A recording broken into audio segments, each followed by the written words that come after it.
Cześć, Bartek Urban. Zapraszam do testu Hyundai'a Kony.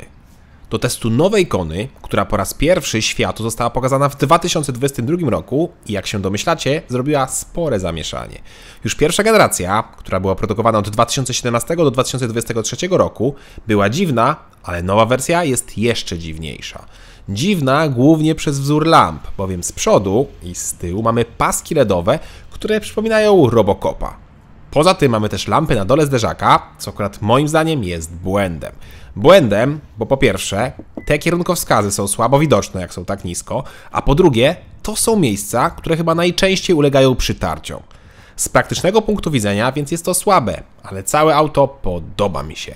Podoba, bo całe jest dziwne, inne, ale i spójne. Ma mnóstwo stylistycznych smaczków, jak na przykład ta chromowana linia pod szybami, która płynnie przechodzi w spoiler, albo te wielkie plastikowe osłony w koło nadwozia, które są w takich dziwnych, kanciastych kształtach. Naprawdę, szanuję za odwagę. I co ciekawe, auto w podstawowej wersji nie ma z przodu tego paska przez całą szerokość, tylko są takie dwa paski po bokach, a na środku jest blenda. I w zasadzie sam nie wiem, która wersja mi się bardziej podoba. Ta, co wygląda jak Robocop, czy ta, co ma takie przymrużone oczy. Kolejna sprawa, to jak wybierzemy odmianę N-Line, to ta ma te czarne plastiki pomalowane pod kolor nadwozia, co również wygląda dość ciekawie. Ba, nawet ten nowy kluczyk w kształcie Tamaguchi z logiem Hyundai'a wygląda ciekawie. No oryginalności konie nie można odmówić, chociaż oczywiście wygląd to kwestia gustu i tutaj dla jednych Kona będzie paskudna, a dla innych piękna. Ja jednak skupię się na wadzie, która niestety jest dla wszystkich. Otóż Kona nie jest ocynkowana, a to jest moim zdaniem ogromna wada. Ocyk sprawdzał Jacek Balkan na kanale Motodziennik. Nowa Kona też urosła względem poprzednika i to niemal o 15 cm i teraz jej długość to 4 m oraz 35 cm. Szerokość to 1,82 m, a wysokość to 1,57 m. Rozstaw osi jest większy o 6 cm i wynosi 2,66 m. Szkoda jedynie prześwitu, który w zwykłych odmianach zmniejszył się o 1 cm i ma teraz 16 cm. Tylko wersja N-Line ma 17 cm prześwit. I tak, Kona wciąż może mieć napęd 4x4, ale o tym będzie później. Teraz pora na bagażnik. I jak mamy elektryczną klapę, to kufer można otworzyć na jeden z aż 4 sposobów. Z kabiny, z kluczyka, z przycisku na klapie lub po prostu możemy podejść z kluczykiem w kieszeni od tyłu do Kony i poczekać jakieś 5 sekund i wtedy bagażnik sam się zacznie otwierać.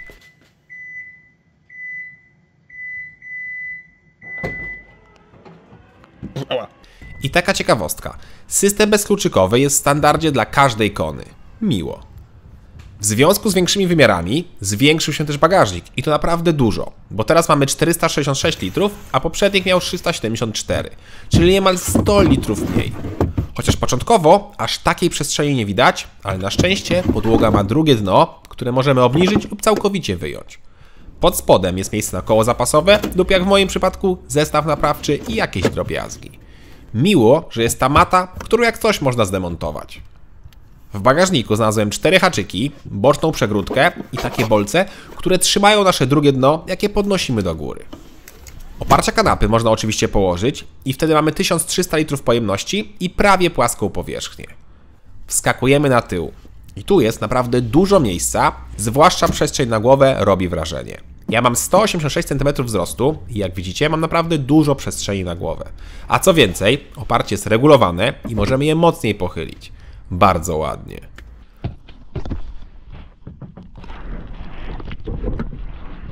Również ładnie, że do dyspozycji jest podłokietnik z miejscami na napoje, są oddzielne nawiewy, 2 złącza USB, mała przegródka, gazetowniki czy akceptowalne plastiki na tyle. Akceptowalne, to znaczy część jest super twarda, ale jest też coś, co w dotyku jest takie lekko miękkie. I te USB z tyłu to standard w każdej wersji, nawiewów niestety nie ma w podstawowej odmianie, dopiero od drugiej odmiany są one na pokładzie. Wskakujemy więc naprzód. I tutaj też fotel może być elektryczny, ale tylko w bogatszych wersjach wyposażenia. W podstawowej odmianie fotel kierowcy nie ma niestety nawet regulacji odcinka lędźwiowego, trzeba to dokupić w pakiecie Komfort za 2500 zł. Warto to wybrać, bo dostajemy wtedy też podgrzewane fotele oraz regulację wysokości dla fotela pasażera, bo w podstawie takiej regulacji również nie ma. Z przodu jest naprawdę poczucie przestrzeni i łatwo można dobrać wygodną pozycję. Chociaż ja nie przepadam za regulacją kąta oparcia za pomocą dźwigni. Wolę jak jest pokrętło, które jest wygodniejsze i bardziej precyzyjne. W takim razie pora na deskę rozdzielczą. Na deskę, która już nie szokuje aż tak jak wygląd zewnętrzny, chociaż wciąż jest na swój sposób dziwna. Na przykład na kierownicy jest znaczek Hyundai'a, ale w alfabecie Morsa. Te 4 kropki to litera H właśnie w alfabecie, w którym porozumiewają się te zimowe ssaki. A co ciekawe, na fotelach jest już 5 kropek, które oznaczają po prostu cyfrę 5. No chyba, że to już nie jest w alfabecie Morsa. Z dziwnych rzeczy jest też ten element tutaj, który wygląda jak głośnik, a tak naprawdę to jest po prostu taki detal stylistyczny i tyle. I jest on tylko po jednej stronie. Nowa Kona ma też 2 ekrany połączone w jeden element, co znamy już z innych modeli i niestety od innych producentów. I tutaj ponownie, jak wybierzemy podstawową odmianę, to cyfrowe zegary mają 4,2 cala, a nie 12,3, tak jak w testowanym egzemplarzu. Zegary mają oczywiście kilka motywów, które są połączone z trybami jazdy, ale da się też oddzielnie ustawić motyw bez połączenia z trybem jazdy. W ogóle da się też każdy motyw ustawić na tryb klasyczny lub prosty, czyli mamy wtedy tarczę z liczbami lub po prostu same liczby. Zegary działają naprawdę sprawnie, zresztą tak samo jak i system multimedialny. Ten jest bardzo prosty, intuicyjny i ma w miarę ładne grafiki. Jedynie nawigacja lekko klatkuje. Świetnie za to działa połączenie z telefonem, gdzie Android Auto oraz Apple CarPlay działają bezprzewodowo. Chociaż najlepsze jest to, że producent wciąż zostawił dużo klasycznych przycisków, czyli zarówno klimatyzację, jak i audio obsługujemy fizycznymi przyciskami. Brawo, tak powinno być zawsze. Kolejna sprawa to w kabinie nie ma piano black, kolejny duży plus. Co prawda materiały momentami są bardzo twarde i wydają się tanie, ale to i tak jest poprawa w stosunku do poprzednika. No i jest niezłe spasowanie.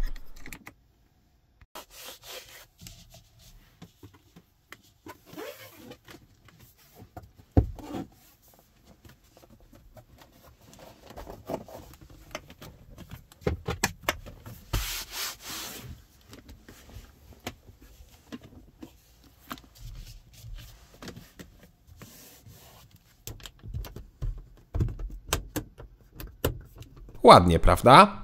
Gorzej jest, że w moim egzemplarzu skrzypiał fotel. To znaczy skrzypiał przez pierwsze 2 dni, potem przestał, ale i tak wystarczyło to, żeby doprowadzało mnie to do szału, bo to skrzypienie było ciągle słyszalne podczas jazdy.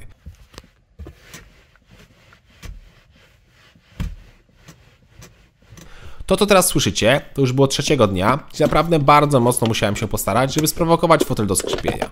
Mam nadzieję, że inne egzemplarze tak nie mają, bo od tego można oszaleć. W takim razie pora na schowki, a potem zaglądamy pod maskę. A pod maską, która jest podnoszona na siłownikach, za co również plus, również zaszły małe zmiany. A w zasadzie zmiana, bo jedna. Czyli nie ma już wersji Kona N, czyli sportowej odmiany, która miała 2 litry turbo pod maską o mocy 280 koni. Szkoda, bo Kona N była naprawdę fajnym autem. Ale i tak, cieszmy się tym, co zostało, bo teraz w zwykłej Konie do wyboru mamy 2 jednostki, obie benzynowe z turbo.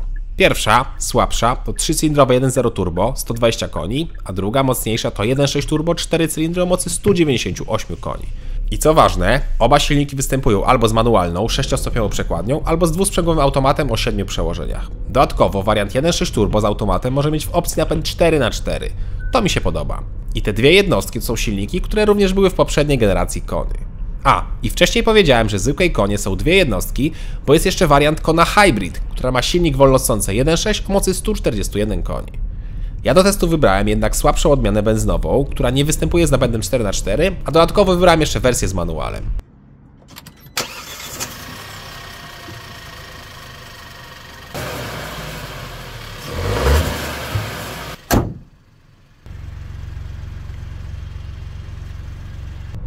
Słychać, że jest to 3-cylindrówka, która zwłaszcza jak jest zimna, nieco terkocze i lekko nierówno pracuje. Na szczęście, naprawdę delikatnie i nie jest to mocno wyczuwalne. Testowane 1.0 turbo, 120 koni manual powinno przyspieszyć do pierwszej setki w czasie 11,8 sekundy. I co ciekawe, poprzednik z tym samym silnikiem o tej samej mocy było 0,3 sekundy szybszy do setki. Był szybszy, bo był nieco mniejszy, a tym samym lżejszy. Testowana Kona waży minimum 1295 kg, podczas gdy poprzednik ważył 1237 kg. Kona przytyła o niemal 60 kg, ale też, tak jak mówiłem, jest dużo większa i ma więcej bajerów, więc powiedzmy, że wybaczam. Sprawdźmy jednak, czy faktycznie 11,8 sekundy jest do zrobienia.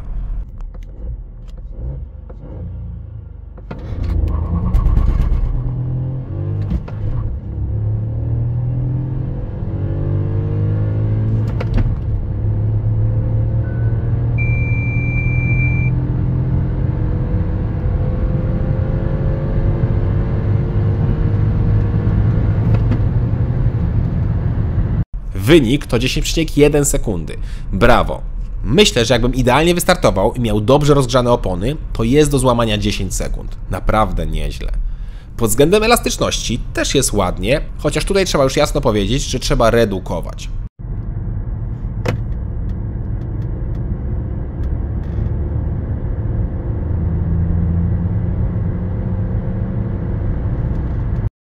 Trzeci bieg.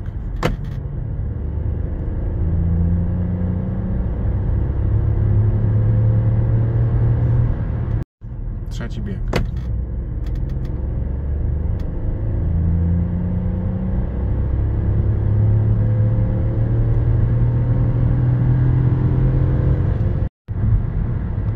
Piąty bieg.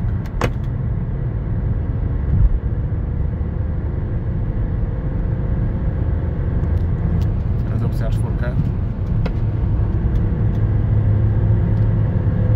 Na szczęście, skrzynia nie pracuje źle, powiedziałbym nawet, że przyzwoicie, więc nie jest to problem. Jest też wyczuwalna różnica pomiędzy trybami jazdy, gdzie w sport faktycznie ta reakcja jest znacznie szybsza. I sam samochód też prowadzi się przyzwoicie. Przyzwoicie, bo ani nie jest super komfortowy, ani sportowy. Oto takie idealne ustawienia do miasta, z lekką tendencją do większej sztywności, ale też bez przesady. Zresztą, jak widzieliście, ja mam też koła 17-calowe, przez co też opona ma większy profil i daje więcej komfortu. Przy wyższych prędkościach zaczyna się robić głośno, ale dopiero około 130-140 km na godzinę. Obroty przy 140 to już 3000, a przy 120 jest to około 2800. Spodziewałem się też, że Kona będzie delikatniej mniej paliła. No i szkoda, że nadal mamy to cięgno do otwierania baku paliwa. W mieście, w zależności od natężenia ruchu, miałem wyniki od 7 do 9 litrów, natomiast na trasie przy 120 schodziłem do 6,5, a przy 140 było to nieco ponad litr więcej. Spodziewałem się delikatnie mniejszych wyników, ale chyba nie jest najgorzej. Bak paliwa ma 45 litrów, czyli nawet na autostradzie zrobimy na baku ponad 550 km. O ile się nie zirytujemy. Otóż jednym z większych problemów nowej Kony są zbyt czułe systemy bezpieczeństwa. I niestety, tyczy się to niemal każdego z nich. Od piszczenia, jak przekroczymy prędkość, przez asystenta ruchu, czy wykrywanie przeszkody na drodze. Ten pierwszy to wymóg Unii Europejskiej dla wszystkich nowych samochodów i jest to tak zwana ISLA, która piszczy już przy przekroczeniu o 1 km na godzinę i ja to rozumiem, no takie są teraz przepisy. Ale wkurzające jest, jak przykładowo, ustawiamy tempomat na 50 km na godzinę, jedziemy przez teren zabudowany, a auto i tak co jakiś czas piszczy, bo samochód przez sekundę osiągnął 51 km na godzinę. Brakuje ustawienia jakiejś tolerancji, no chyba, że ja tego nie znalazłem. Owszem, można to wyłączyć, jak i większość innych systemów, ale trzeba to robić za każdym razem po każdym odpaleniu i wcale to nie jest takie proste, bo trzeba wchodzić w menu i klikać i jeszcze raz klikać. Asystent zmiany pasa ruchu jest również zbyt czuły i jak dawno już auto wyprzedziliśmy, to ten nadal piszczy, że jeszcze nie możemy zmienić pasa ruchu, bo się boi, że w niego wjedziemy. Albo auto wykrywa zmęczenie kierowcy, ale na przykład nie radzi sobie, jak ktoś siedzi w okularach i wtedy piszczy, że nie widzi kierowcy. Wykrywanie znaków również działa słabo, ale to akurat norma u niemal każdego producenta. Zwłaszcza, że Polska jest jedynym krajem na świecie, w którym skrzyżowanie anuluje wcześniejsze ograniczenia prędkości. Stąd też każde auto się u nas gubi. Mam nadzieję, że Hyundai popracuje nad tymi systemami. W takim razie pora na cennik. Podstawowa Kona z silnikiem 1.03 cylindry turbo o mocy 120 koni kosztuje 113 tysięcy złotych. Dopłata do automatu to 10 tysięcy złotych, a do mocniejszej wersji 1.6 to 19 tysięcy złotych, z tym, że 1.6 występuje od razu z wyższym wyposażeniem, stąd też kosztuje w podstawie 132 tysiące złotych. Najdroższa jest opcja z 4x4 automatem i silnikiem 1.6 turbo 198 koni, która została wyceniona na 170 tysięcy złotych. Gdyby ktoś chciał hybrydę, to jej cena to minimum 136 tysięcy złotych. I hybryda zawsze ma napęd naprzód oraz 6-stopniowy automat. Plusem dla każdej Kony może być gwarancja, która jest na 5 lat i nie ma limitu kilometrów. A Kona nie ma lekko, bo w jej segmencie jest naprawdę dużo aut, takich jak Renault Captur, Nissan Juke, Volkswagen T-Roc czy Toyota CHR. Kilka z nich w podstawie jest nawet tańszych, ale też gorzej wyposażonych i nieco mniejszych. Chociaż i tak uważam, że Kona powinna być nieco tańsza, bo te czasy, kiedy koreańskie auta kusiły ceną, no już niestety dawno minęły. Z drugiej strony, pod względem wykonania, materiałów czy wyposażenia, Kona absolutnie nie ma się czego wstydzić, a nawet mam wrażenie, że ma więcej niż konkurencja. To ciekawa propozycja, choć niestety ma kilka sporych wad. Jedno bez wątpienia jest brak ocynkowanej blachy, druga to te nieszczęsne systemy bezpieczeństwa, a trzecią może być wygląd. Chociaż to akurat dla jednych jest wadą, a dla innych zaleta. Poza tym nowa Kona naprawdę urosła, jest już praktycznym samochodem o niezłych osiągach i niezłym wyposażeniu. Cześć!